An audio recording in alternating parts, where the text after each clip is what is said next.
Well, here's a joke. Here's a joke. Adam Sessler? No.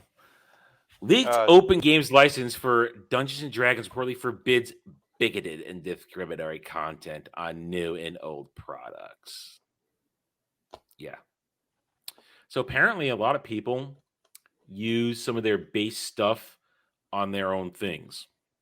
Like Pantheon, really? like Pathfinder, Scholastic. I've played Pathfinder game. I didn't play the Scholastic game.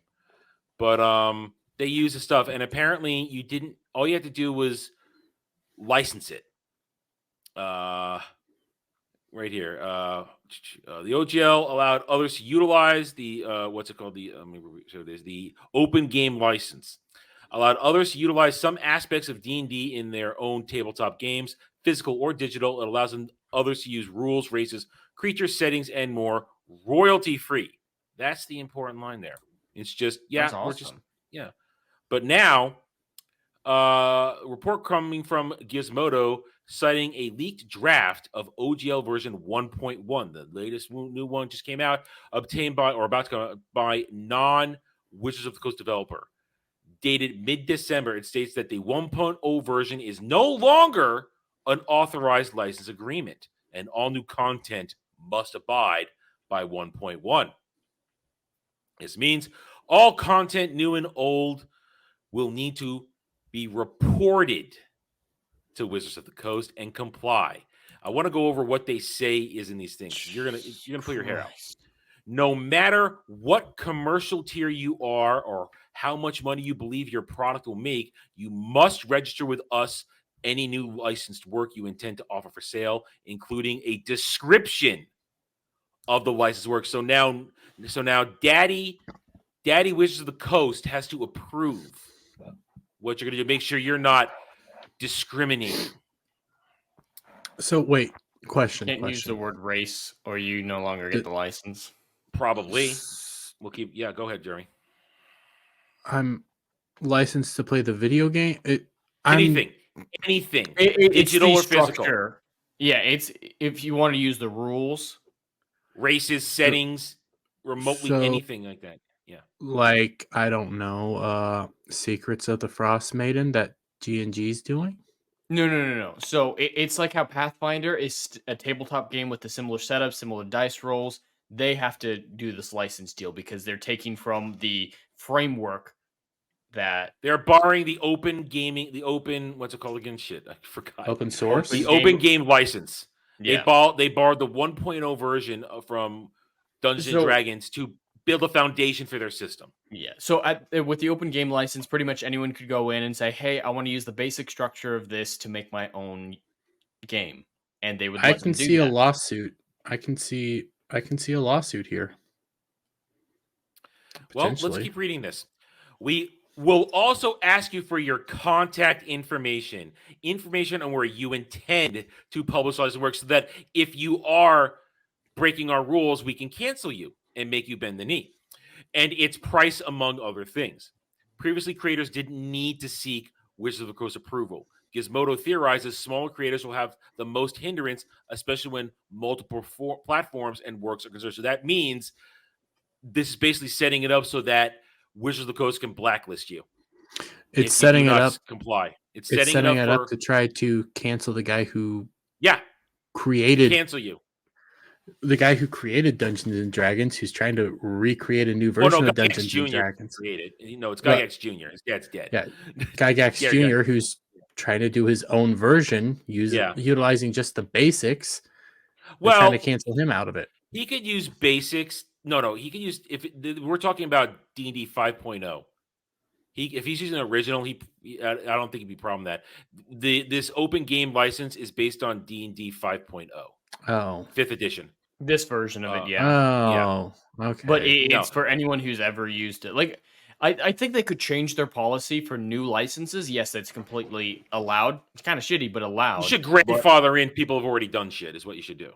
Right, yeah. The previous agreements stand, but they're saying if you've ever used our product, you have to adhere to us or we can come after you.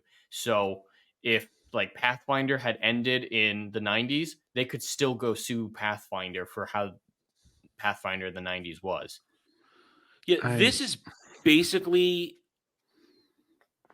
this is totalitarianism in the gaming world. Wizards of the Coast wants to be the only one there, and you say if you're using everything, they want to have them. They want to have a finger in everything. Let them control it all. About the moral aspect of it, because this isn't about paying them. If it was just about paying them, it'd be like, all right, it's a licensing fee then. Yeah, I get where you guys are coming from. All right, I understand. But this is no. You have to agree with our policies. You have to agree with our politics, or you don't get it anymore. It's not a matter of money. It's about a matter of social credit score. One gaming system to rule them all, basically. One of the new terms is what? Go ahead. This is just going to incentivize people to basically create a different version, and that's my end game in this conversation. That's my conclusion of this. Why are you doing any of this? Make your own shit. Do a homebrew that has nothing to do with this. They can't license using a D20 as the base system. They can't copyright that. They can't trademark that. You can buy a D20 anywhere and make your own game. That's what I did 20 years ago. That's what I was. Third edition. When I saw this, that's what I thought they were trying to do, and it's like I don't see how you could do any of that. That makes no sense. It's not about enforcing campaigns. No, it's about enforcing this next paragraph. One of the new terms is that Wizards of the Coast can terminate agreements with third parties using the OGL to publish material that is blatantly racist, sexist, homophobic, transphobic, bigoted, or otherwise discriminatory. Okay, cancel everything that I've ever done. I don't care anymore. Yet the creator must also make clear what is their content from the licensed content within the created work. So they're basically saying it's the whole thing. They're removing race traits, they're removing race in general, they're removing all that stuff. To them, using races is racist now. So if you're doing that, they're going to come after you. That's what I see here. What an idiot. Yes. Likewise, the mention of perpetual worldwide non-exclusive license from OGL 1.1 is gone. And in its place Wizards can modify or terminate this agreement for any reason whatsoever, provided we give 30 days notice. Instead, it's Wizards of the Coast gains non-exclusive, perpetual, irrevocable, worldwide, sub-licensable, world-free license to use that content for any purpose. This applies to anything licenses create, commercial or non-commercial. They like we said, they want to give you any excuse to bend the knee. And that's what this new agreement is.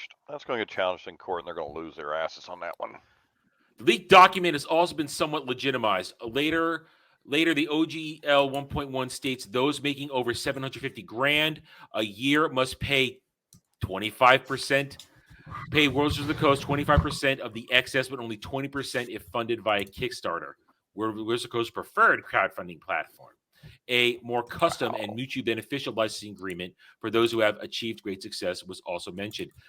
Just make your own shit. It's that simple. Take the time. It's not that hard.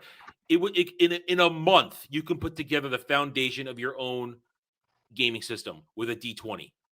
And then use D12s, use D10s, use everything. I did it once. It was very sloppy in 2022. I'm sorry, 2002. It was pretty sloppy. I threw it together haphazardly. I did it in about a month, and I ran my game, but it worked. And yeah, as we were running the game, the problems appeared. I overpowered the magic system. It was way too powerful, where basically a druid became a fire mage, a super powered glass cannon. But that was working. You could have worked. I could have worked at the kinks if I kept going. But you could put anything you want together by yourself. You don't need to use Wizards of the Coast goddamn base system. You don't need to do that. Be creative. Don't be a lazy bitch. I mean, this just keeps going on and on. It's just a history. But I mean, this is